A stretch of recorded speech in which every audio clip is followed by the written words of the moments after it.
विशाल ने दर्द के मारे रोते हुए पूछा। समर्पण, तुम लोगों ने अपने आप को मुझे सौंप दिया है, इसीलिए तुम पूरी तरह से मेरे हो। मैं चाहूं तो तुम्हें मार भी सकती हूँ और जिंदा भी रख सकती हूँ। मैं तुम्हारे साथ कुछ भी कर सकती हूँ। ये जो कुर्सी पर बैठी है वो मेरी छोटी बहन है। 3 साल पहले वो गली में साइकिल खेल रही थी, तभी एक रईस बाप की औलाद ने कार से उसे उड़ा दिया। उस लड़के ने उसे अस्पताल भर्ती करने के बजाय उसी हालत में वहां छोड़ दिया और वहां से भाग गया। उसे अस्पताल ले जाने में देरी हो गई और उसकी मौत हो गई। हम दोनों अनाथ थे, हमारे माँ बाप नहीं थे। मेरी बहन के अलावा मेरा इस दुनिया में और कोई नहीं था।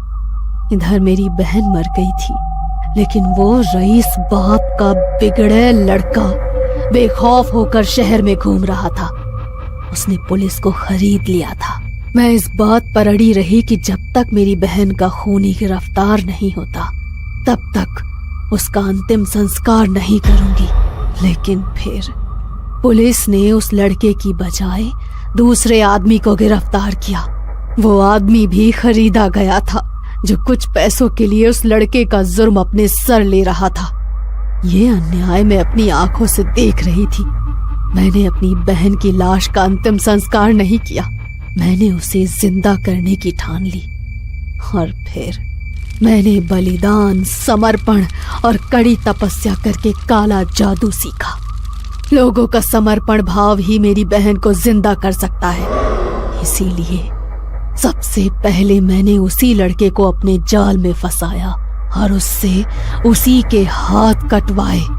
मैं चाहती तो उसकी जान भी ले सकती थी, लेकिन मैं उसे उम्र भर इस पछतावे के साथ जीते देखना चाहती थी कि इंसान गरीब हो या अमीर, होता तो वो इंसान ही है। इसीलिए हर इंसान के जान की हर किसी को कदर होनी चाहिए। आप लड़के भी अमीर बाप की बिगड़ैल औलाद हो, इसीलिए मैंने आपको चुना है। अब मेरी बहन को जिंदा करने के लिए सिर्फ आप लोगों का समर्पण चाहिए। मुझे समर्पण करना मतलब मेरी बहन को समर्पण करना। तुम्हारे समर्पण का भाव ही मेरी मरी हुई बहन को जिंदा कर सकता है। लेकिन हमने तो किसी भी गरीब इंसान पर किसी तरह का कोई अन्याय नहीं किया, फिर तुमने हमें क्यों चुना? क्या सच में? माँ कसम, मैं सच बोल रहा हूँ। टोनी ने अपनी गर्दन पर हाथ लगाकर कसम खाई। यह देख वो औरत गुस्सा हो गई और उसने टोनी की गुड़िया की चाकू से गर्दन काट डाली और इधर टोनी की गर्दन कट गई। उसके कटी गर्दन से खून के फवारे उड़ने लगे और वो फर्श पर गिरकर तड़पने लगा। यह देख आदर्श आंख फाड़कर उसकी तरफ देखने लगा। झूठ बोल रहा था। जिस माँ ने उसे जन्म दिया उसी की झूठी कसम खाई इसने। सच्चाई क्या है आदर्श? उस औरत ने आदर्श से पूछा। इस सवाल से आदर्श की रूह कांप उठी। हाँ, हमें अमीरी का घमंड है और हम चारों ने बहुत से गरीबों के साथ गरीबी का फायदा उठाया है और उनके साथ अन्याय किया है। आदर्श डर के मारे कांपते हुए बोला। विशाल, तुमने वैभव के साथ क्या किया था? वैभव उन चारों दोस्तों के क्लास में पढ़ने वाला एक छात्र था जो गरीब था और साइकिल से कॉलेज आता था। वो पढ़ाई में सबसे आगे था। इस बात की जलन इन चारों को होती थी। जब भी वैभव साइकिल से कॉलेज आता तो कार में कॉलेज आने वाले ये चारों उस पर हंसते, उसकी गरीबी का मजाक उड़ाते। एक बार टीचर ने मुझसे सवाल पूछा था, उसका जवाब मुझे नहीं पता था, पर उसका जवाब वैभव ने दिया। इस पर टीचर बोली, नालायक, सीखो कुछ वैभव से। मुझे इस बात पर गुस्सा आ रहा था कि हम अमीर होकर भी उस गरीब से क्यों सीखे, और इस बात पर हम चारों ने उसकी जमकर पिटाई की, क्योंकि वो ना उस सवाल का जवाब देता ना टीचर हमें डांटती। उसके बाद हमेशा हम लोग उसे परेशान करते, उसकी साइकिल तोड़ते। विशाल बता ही रहा था कि तभी वो औरत बोली, इसके बाद क्या हुआ आदर्श? इसके बाद हम लोगों से तंग आकर वैभव ने कॉलेज की छत से कूदकर अपनी जान दे दी। हम लोग बुरी तरह से फंसे थे। वैभव के माँ बाप पुलिस से इंसाफ मांग रहे थे, लेकिन वैभव तो मर चुका था। हमें अपनी गलती का एहसास हो गया था और अगर हम लोग अपना गुनाह मान लेते तो कई सालों तक जेल में सड़ रहे होते। इसीलिए हमारे पापा ने सबको खरीद लिया और वैभव को इंसाफ नहीं मिला। यह सुनकर वो औरत मुस्कुराई और बोली, इसीलिए मैंने तुम चारों को चुना। मैं चाहती हूँ कि विशाल तुम मेरी बहन के नाम पर अपना पैर काटकर समर्पित कर दो और फिर मैं तुम्हें जाने दूंगी। यह सुन विशाल के एक बार फिर रोंगटे खड़े हो गए। वो अब उस औरत को ना भी नहीं कह सकता था। तो शुरू हो जाओ। उस औरत ने कहा, आदर्श जाओ किचन से चाकू ले आओ। विशाल लड़खड़ाते हुए बोला। वैसे आदर्श के डर के मारे रोंगटे खड़े हो गए। ना। आदर्श आगे बोलने ही वाला था, लेकिन ना कहते ही चुप रह गया, क्योंकि उसने देखा था कि नहीं का मतलब मौत है। और फिर वो किचन में जाकर चाकू ले आया। उसने चाकू विशाल के हाथ में दे दिया। विशाल ने जोर जोर से अपनी सांसें अंदर बाहर की। आदर्श मेरा मुंह कपड़े से बांध दो, उसने आदर्श से कहा। आदर्श ने उसका मुंह कपड़े से बांध दिया और फिर विशाल चाकू से अपना तखने के ऊपर से पैर काटने लगा। खून की पिचकारियां निकलने लगी। विशाल अंदर ही अंदर चीख रहा था। वो थोड़ा और काटता और रुक जाता। उसने अपना आधा पैर काट डाला था कि तभी वो औरत बोली, रुक जाओ विशाल, अब बाकी का कटा पैर अपने हाथों से खींचकर अपने शरीर से अलग कर दो। यह सुन विशाल की रूह कांप उठी। उसने मुंह से कपड़ा हटाया और बोला, मैं ये कैसे कर पाऊंगा। वो अपने कटे पैर की तरफ देखते हुए बोला, इसी को समर्पण कहते हैं। त्याग दो अपने पैर को, क्योंकि इस पैर ने बहुत सारे पाप किए हैं। उस मासूम वैभव को तुमने इसी पैर से लात मारी थी, तब उसे भी दर्द हुआ था। आज तुम्हें उसका दर्द महसूस होगा। अब चलो, खींच कर अलग कर दो अपना कटा पैर। वो औरत बड़ी आवाज में बोली, मुझे अपने किए कराए पर बहुत पछतावा है। प्लीज मुझे छोड़ दो। ये सब करने से अब क्या होगा। वैभव तो जा चुका है और अब तुम्हारा पैर जाएगा। वो औरत गुस्से में बोली, अब जल्दी से अपना बचा पैर खींचकर तोड़ दो, वरना मैं तुम्हारा गला काट दूंगी। वो औरत गुस्से में बोली। विशाल ने अपने मुंह पर फिर से कपड़ा बांधा और वो अपने हाथ से अपना कटा पैर खींचने लगा। उसकी आंखों से आंसू आ रहे थे। वो थोड़ा सा अपना पैर खींचता और फिर रुक कर रो पड़ता। उस औरत के सामने अपने जान की भीख मांगता, प्लीज मुझे जाने दो। लेकिन उस बेरहम औरत ने उसकी एक नहीं सुनी।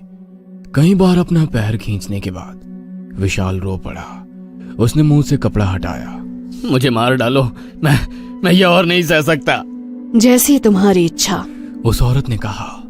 और फिर विशाल की गुड़िया का उसने सर काट डाला और इधर विशाल का सर धड़ से अलग होकर फर्श पर गिर गया। यह देख आदर्श की चीख निकल गई। उसके तीनों अजीज दोस्त उसके सामने ही मर गए थे। अब वो अकेला बच गया था। क्या तुम समर्पण के लिए तैयार हो आदर्श? उस औरत ने आदर्श से कहा। अब उसकी बारी थी। न जाने वो औरत उससे क्या करवाना चाहती थी। आदर्श, नीचे पड़ा हुआ चाकू उठाओ और अपनी कलाई के आगे वाला दायां हाथ काटो। यह सुनकर आदर्श का डर के मारे गला सूख गया। लेकिन मैंने क्या किया? क्या तुम्हें सुशीला याद है? उस औरत ने पूछा। वो सुन आदर्श की आंखें सफेद पड़ गई। क्या किया था उसके साथ? वो हमारे काम वाली की बड़ी बेटी थी। कभी कभार सुशीला घर पर काम करने आती थी। उस दिन मैं घर पर अकेला था, तब वो जानबूझकर मेरे कमरे में आई और मुझे रिझाने लगी, तो मैंने उसे छुआ, लेकिन वो मना करने लगी, इसीलिए मैंने जबरदस्ती की। उसने वो बात घर पर बता दी, लेकिन गलती मेरे अकेले की नहीं थी और मेरे पापा ने कॉम्पनसेशन में पैसा भी दिया था। आदर्श आगे बोलने ही वाला था कि उस औरत ने उसे टोकते हुए कहा, कुछ चीजें एक बार गई तो कभी वापस आती नहीं, जैसे कि उस बच्ची की इज्जत। अब तुम्हारा हाथ भी उसी तरह से जाएगा। अब जल्दी से हाथ काटो, वरना तुम्हारा गला कटेगा। तुम वादा करो कि मैं तुम्हें जब मेरा कटा हाथ दे दूंगा तो तुम मुझे छोड़ दोगी। हाँ, मैं वादा करती हूँ। यह सुनते ही आदर्श ने डर के मारे फर्श पर पड़ा चाकू उठाया। अपने हाथ को देख उसकी आंखों में पानी आ गया और उसने अपना हाथ चाकू से काटना शुरू कर दिया। वो चीख रहा था, चिल्ला रहा था, लेकिन उसने हार नहीं मानी। उसे किसी भी तरह से जिंदा रहना था। उसकी कलाई से खून की धारा बह रही थी, लेकिन वो रुका नहीं था। उसने अपना आधे से ज्यादा हाथ काटा था कि तभी वो औरत बोली, अब बचा हुआ हाथ तुम अपने दांतों से खींचकर अलग करोगे। आदर्श रुक गया। वो खून के आंसू रो रहा था। उसका शरीर डर और दर्द से कांप रहा था। उसने कटा हाथ मुंह में पकड़ा और उसे खींचने लगा। उसकी आंखों से आंसू निकल रहे थे, लेकिन फिर भी वो नहीं रुका। उसने उसका हाथ उखाड़ डाला। उसका कटा हाथ उसके मुंह में था और वो आंख बंद करके अपने हाथ को चबाते हुए अपनी रोती आवाज दबा रहा था। शाबाश, अब तुम्हारा हाथ अपने बाएं हाथ में लो और बोलो, मैं ये मेरा कटा हाथ रोशनी को समर्पित करता हूं, और फिर उसे फर्श पर गिरा दो। आदर्श ने अपना हाथ मुंह से दाईं हाथ में पकड़ा और बोला, मेरा कटा हाथ रोशनी को समर्पित करता हूँ। और फिर उसने अपना कटा हुआ हाथ बाईं हाथ से छुड़ा दिया। वह हाथ जैसे ही फर्श पर गिरा, वह गायब हो गया और उस औरत के सामने जल रहे अग्नि में जा गिरा। वह हाथ जलने लगा और कुर्सी पर जो लाश थी उसके शरीर पर कुछ मांस चढ़ने लगा, जैसे वो लाश जिंदा शरीर में बदल रही थी। अब तुम आजाद हो, अपनी जिंदगी जियो बच्चे, उस औरत ने कहा और वो स्क्रीन से गायब हो गई। आदर्श के शरीर से खून बह रहा था। उसकी आंखों के सामने अंधेरा छा रहा था। वह कमरे से बाहर निकला और जैसे ही घर के बाहर पहुंचा, उसने वॉचमैन को जोर से आवाज लगाई और फिर वो जमीन पर गिर गया। जब उसकी आंख खुली तो वो अस्पताल में था। उसने अपना हाथ गंवाया था। उसके होश में आते ही नर्स ने डॉक्टर और पुलिस को अंदर बुलाया। उसके मम्मी पापा भी बाहर इंतजार कर रहे थे। वो सब जानना चाहते थे कि आखिर कल रात उसके कमरे में क्या हुआ था, क्योंकि उसके कमरे में विशाल, आकाश और टोनी की सरकटी लाशें पड़ी हुई थी। वो जानना चाहते थे कि उनका ये हाल किसने किया, क्योंकि सीसीटीवी में घर के अंदर घुसते हुए कोई अनजान आदमी नहीं दिखा था।